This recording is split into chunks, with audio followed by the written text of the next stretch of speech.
Alright, so I'm in the Jeep today. I'm working on replacing the factory CD player with a aftermarket doubled-in navigation unit.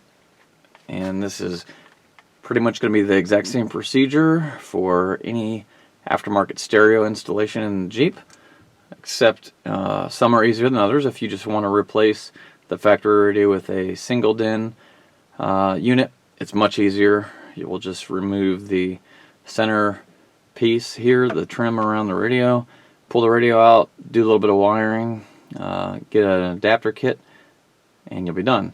It is a little bit more involved installing a double DIN unit, and I will document that for you now.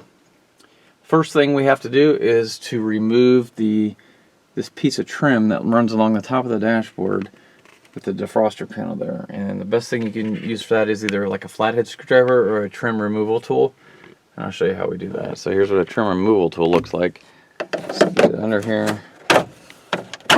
Once you get it started, first you can do by hand.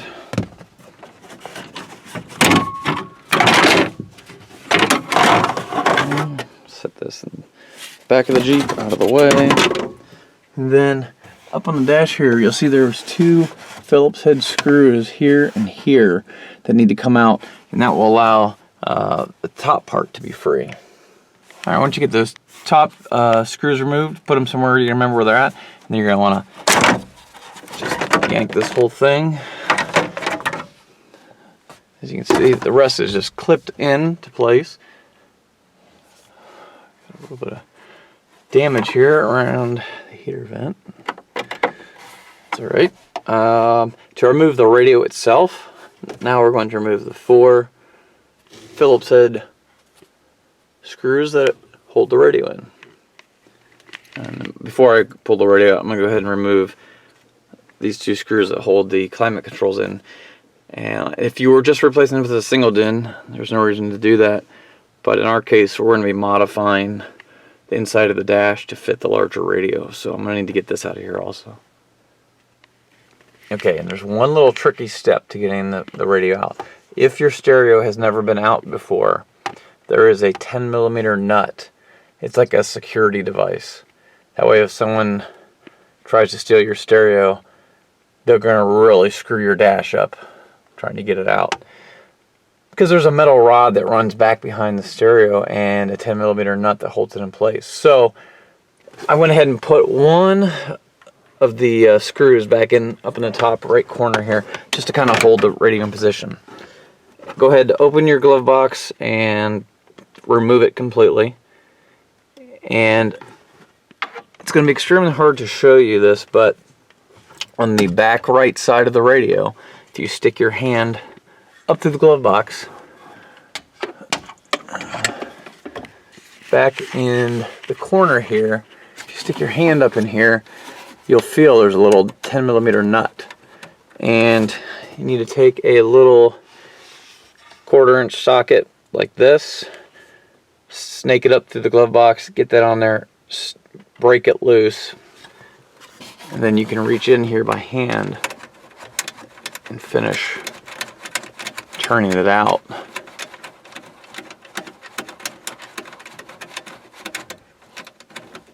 Alright. So now I've got that nut off of there. I will go ahead, zip this screw out.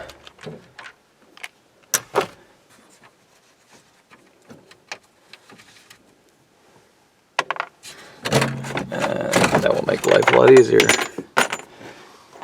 So there's the other piece of that. So like I said, once again, make it a little tricky, but once you get that out, it just basically connects back there and then bolts it into that bracket there, that metal bracket to hold the radio on. So now we'll just disconnect our wiring,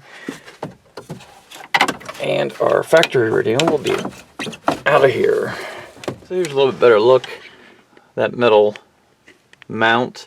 It runs up here to the dash. There's actually an assortment of pins hidden up here, but there are two 10mm, I believe, nuts up here that I'm going to unbolt, and I'm going to remove that mount and other completely to make more room for the aftermarket stereo. Otherwise, it won't be able to fit deep enough into there.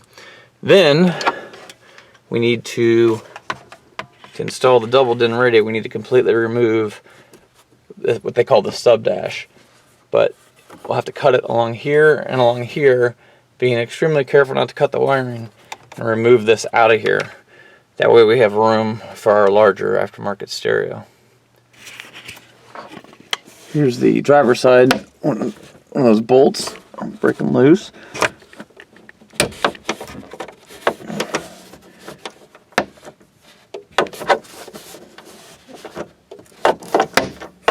Careful not to break your window.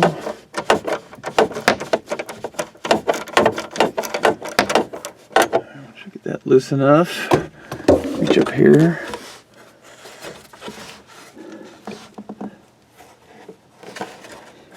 Get it the rest of the way by hand.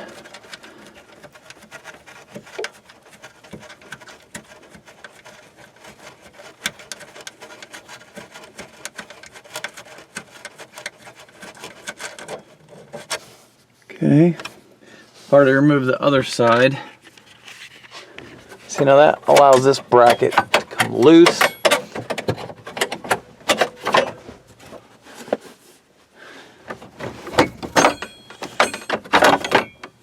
Alright.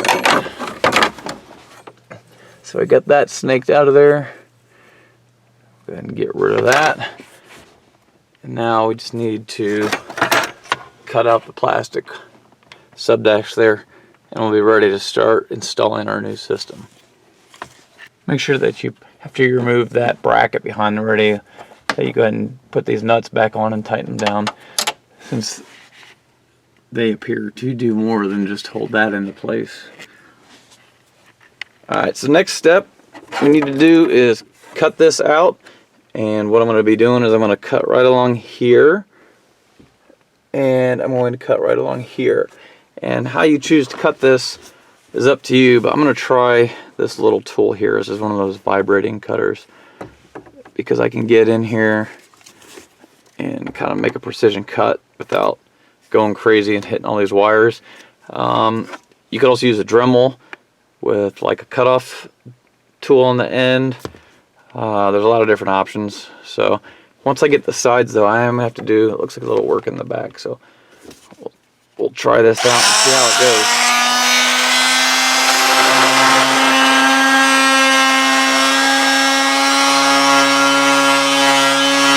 So I got this side cut up a little bit here, but even with this out, I'm going to have to trim it down the side here a little bit. And like I said, be careful. I did just barely nick that wire right there.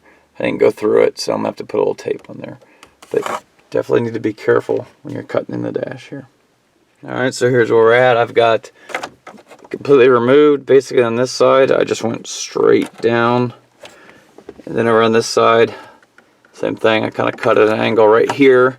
I was able to just do it all with this tool. And like I said, just need to be careful because the plastic is actually clipped. The wiring harness is clipped into the plastic right there. But now we've got everything opened up. Now any radio will fit in here. All of our mounting tabs are still intact for our radio and our controls, so everything will mount back in there the way it's supposed to, and should work great.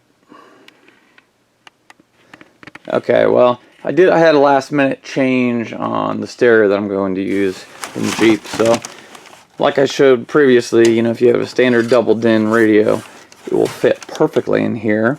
And in my case, I'm going to go with this aftermarket Android 7.1 receiver because I love how they work, but it just doesn't quite fit through the hole. So it looks like all I really need to do is open it up a little bit on the sides and possibly just a hair along the top and bottom here. So I'm going to start by just opening up the sides a little bit and see where that gets me. Scratch that for 1 second. I'm going to go ahead and put the, I'll do is I'll mount the brackets on the side. set this in place, make sure everything looks like it's going to line up, and then I'll make the cuts. Alright, so part of the metric kit, along with the wiring harness here, that I'm going to have to hook up to that, is these brackets here. And how these work is these mount to the side. I got the wrong one there. Like this. You can see that hopefully we have correct holes will line up. They mount on both sides, and that's how you hook it into the Jeep dash before you snap the bezel back on.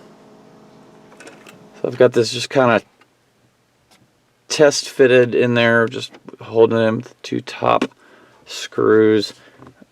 And it is just a little tight, like you almost need to notch out these holes a little bit. Like I said, this generic Android unit is just a little bigger overall than what was designed to go here. But we're going to make it work. And now I'm going to take I think I would just use a razor knife and just trim out carefully, cut out this little edge on both sides of this, and open it up a little bit. Alright, so I got it trimmed out. You can see, I mean, it just fits. Looks pretty good, actually. It's a very tight fit. Just be really careful with the razor. I kind of nicked the plastic in a couple spots here. So I'll see if I can clean that up a little bit. That's just a scratch. You be careful opening it up that way you don't put a big scratch in your new unit. But as you can see, it works good. You have to transfer over the vents from the old one to this one, and also the metal clips, the retaining clips. You can see on the old one here, these little metal clips, you actually have to pull off with a pair of pliers and transfer them over. They give you the new top piece, so you do not need to worry about trying to remove the factory one and doing the plastic welding and all that nonsense. And then we'll be ready to get everything in place. I haven't made any of my wiring connections. Everything's just test fit, so obviously you need to make your wiring connections in the back first, plug everything in. If you're using your aftermarket harness, it'll all just be plug and play. The only other thing I need to do is mount the GPS antenna, and I'll be mounting the GPS antenna right up under that plastic tray in this little void right here between the two vents. And like I said, it will work fine through the windshield and through the top of the dash as long as there's no metal on top of it. Alright, so just for reference, for those of you who are doing the exact same thing as me, here's the holes I used to mount the sides on this particular stereo. And then when I transferred everything over, see, side by side here. So I've got it backwards. So you need to transfer over the metal clips, and they're just like a friction fit that those little tangs dig in. So be careful that you don't break them when you transfer them over. You need to pull up on the little tabs to lift it off. There's also these 3 little rubber isolators that you'll transfer over from this one, and that just keeps this plastic from rattling against the controls. As far as the vents are concerned, push them straight out the front. So, for example, you would push down on this to get it to release, and they're just snapped in and they'll pop right out. So that way when you transfer it, everything will be ready to go. So the only thing left to do now is put it all back together. Oh, real quick, this top piece screws on, unlike the factory one, which is nice. So make sure you get the kit that comes with that. Some of the older ones didn't. So I've got everything installed, put back together here. I'm pleased with the finished result. Make sure you put your dash trim back on. So go ahead and fire it up the first time here.